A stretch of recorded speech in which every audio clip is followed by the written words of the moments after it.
Well, it's Saturday the 20th of April, and this is episode 2405 of 301 Permanently Moved Online, a personal podcast 301 seconds in length, written, recorded, and edited by me, at the JMO.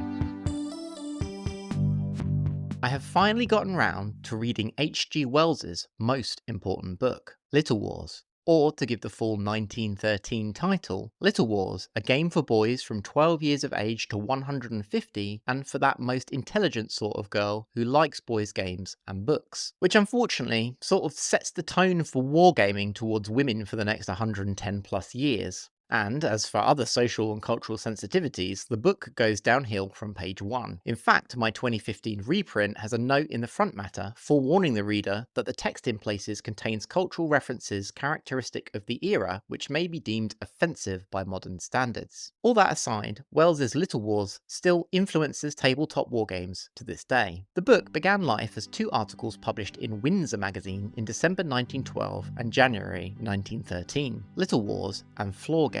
Apparently, after their publication, the publisher, Frank Palmer, approached Wells and asked if a book might not be written on the subject of boys' games. The story goes that Wells soon showed up unannounced at Palmer's office in Bloomsbury, lugging huge boxes filled with lead soldiers, bottle brush trees, and other terrain, interrupting a meeting between Palmer and author R. Thurston Hopkins. He proceeded to crawl around on his hands and knees, extolling the virtues of the game from the office carpet for over 3 hours. Finally, an exhausted Palmer gave Wells a contract. This is behaviour that sets the tone for how wargames nerds enthuse about their hobby to innocent social victims to this day too. Little Wars marks the moment when toy soldiers had become serious objects. Wells explains that when he was a boy, toy soldiers used to be flat, pressed and stamped out from tin sheets with bent tabs to allow them to stand, whereas by the 1910s they were now hollow cast, painted and mass produced. He describes the toy soldiers as magnificent beings, and calls the advances in production an enormous improvement in our national physique in this respect. As an aside, in a consulting conversation the other day about worlds and IP, Warhammer and Games Workshop came up, and I pointed out that it was Citadel Miniatures and not IP that built the company. GW is, above all, an engineering firm, in the business of selling war dollies made with cutting-edge injection plastic moulding machines. Anyways, Wells's Little Wars do of course differ from tabletop wargames as we know them today. Primarily, battles are fought using actual projectiles rather than dice rolls to resolve combat.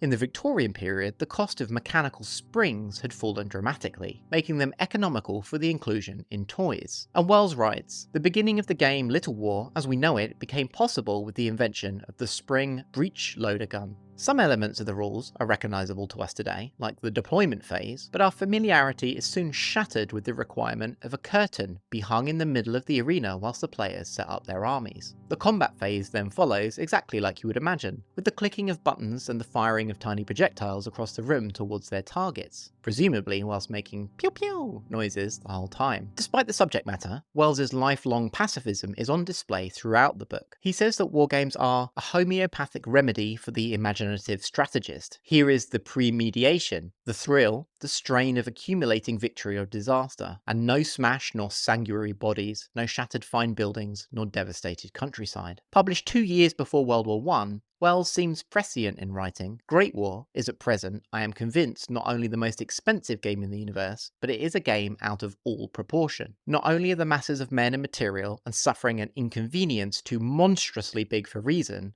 but the available heads we have for it are too small. The book closes with an appendix on the military simulation, Kriegspiel, German for wargame or warplay, and a tributary further up the timeline in my book on the history of worlds. Wells notes that after the publication of the original articles, many military men got in touch. Kriegspiel, they said, as it is played by the British Army, is a very dull and unsatisfactory exercise, lacking in realism and the unexpected, obsessed by the umpire at every turn. Whilst protesting that as a civilian, Kriegspiel is not his proper business, Wells, like any good wargamer, goes on to suggest advanced rules to be played in a larger space involving military logistics, engineers, cavalry charges, and railway transport of troops, etc. A complexification of the base simulation. I was, of course, reading with an eye towards any mention of worlds, and found, within a discussion of terrain, this. These we arrange and rearrange in various ways upon our floor, making a world of them. In doing so, we have found out all sorts of pleasant facts, and also many undesirable possibilities. All in all, despite its quite shocking casual racism, it's an interesting book,